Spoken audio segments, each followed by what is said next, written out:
Alors, cet homme qui accepte le réel et l'aime quel qu'il soit, accepte ainsi la part cruelle du monde et comprend ainsi le tragique. Je vais vous donner ma définition du tragique. Le tragique, c'est l'inexorable, c'est la fatalité du triomphe du fort sur le faible. L'homme qui écrase la fourmi en allant chercher sa fille à l'école. Face à cette part de tragique, l'homme ne doit pas refuser la vie, mais acquérir une certaine légèreté, notamment avec la figure de l'enfant, on reviendra dessus un petit peu plus tard. Par exemple, les différences d'intelligence, de beauté, de charisme ou de tradition dans les mœurs qui nous entourent sont des occasions pour les faibles de plaider l'injustice, pour les forts de se battre pour affirmer ce que l'on est, ce que l'on souhaite, et aussi d'essayer de vaincre même si à l'origine nous ne sommes pas le plus fort. Donc même si quand nous sommes en position de faiblesse, il faut accepter que c'est la fatalité que l'on met, il faut aussi se battre pour essayer de s'affirmer. La fatalité, c'est d'essayer de se battre jusqu'à la fin, mais que des fois, la fatalité fait que l'on perd, et c'est inexorable. C'est ça la subtilité. Il faut ruminer dessus. Euh, cette cruauté inhérente au monde est une nouvelle occasion pour comprendre que tout est lutte entre les différentes volontés de puissance. Même si cette lutte est plus souvent métaphysique, psychologique, symbolique que physique avec la guerre. Cette cruauté inhérente au monde se comprend d'une certaine manière avec les lois aussi de l'évolution darwinienne, même si Nietzsche a de fortes critiques sur cette dernière, mais on ne reviendra pas dessus aujourd'hui. Enfin, on ne reviendra pas dessus, parce que c'est trop technique. Et donc on comprend avec les lois darwiniennes que ce sont les plus forts qui résistent et les plus faibles qui tragiquement disparaissent. Avec un autre exemple un petit peu plus virulent, je me permets. Par exemple, le réchauffement climatique, l'homme qui est aujourd'hui le super prédateur, qui est le plus fort, domine. Et sans vouloir en fait faire du mal aux espèces, c'est aussi très important, sans vouloir faire du mal aux espèces, il les détruit, mais ce n'est pas son objectif, c'est simplement une conséquence de sa supériorité. Je ne dis pas du tout, encore une fois, il ne sert à rien d'attaquer moralement cette interprétation. Et du coup, voilà. Je continue. Euh, Attendez, hein, je me suis un petit peu perdu.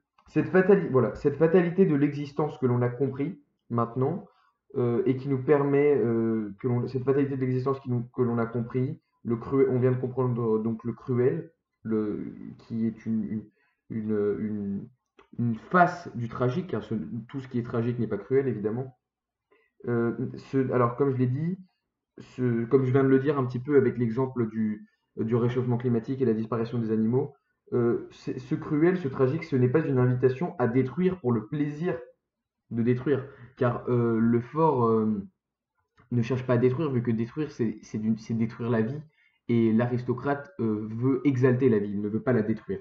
Donc première réponse métaphysique, mais un petit peu abstraite, je le reconnais.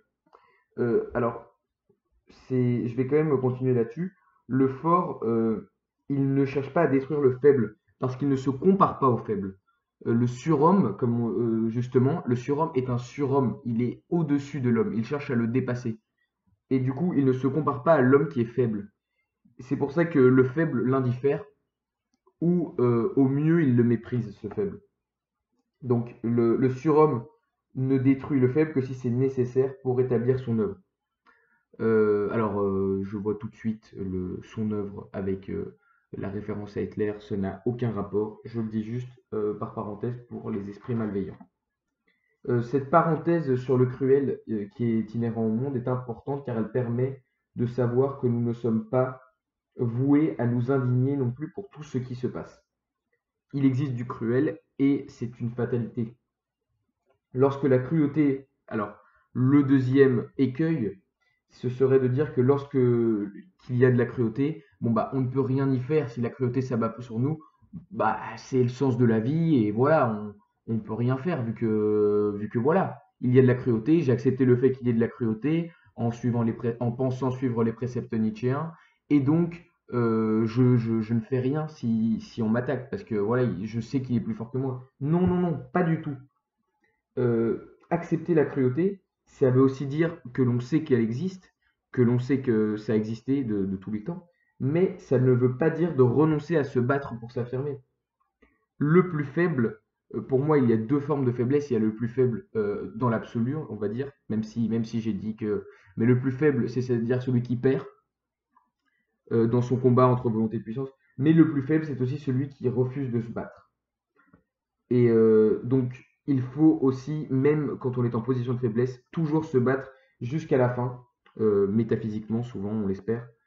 Et donc voilà, il faut bien comprendre que il faut se battre jusqu'à la fin, mais accepter que la fin est tragique. Mais que ce tragique n'est pas toujours cruel, même si le cruel fait partie du tragique. C'est un peu flou, si vous n'avez pas compris, vous remettez l'audio, ou sinon vous me posez des questions par rapport à ça. Nietzsche dit à son propos à lui-même et par rapport au tragique, il dit cette phrase: Je ne suis pas optimiste, je ne suis pas pessimiste, je suis tragique. Le tragique, c'est la fatalité.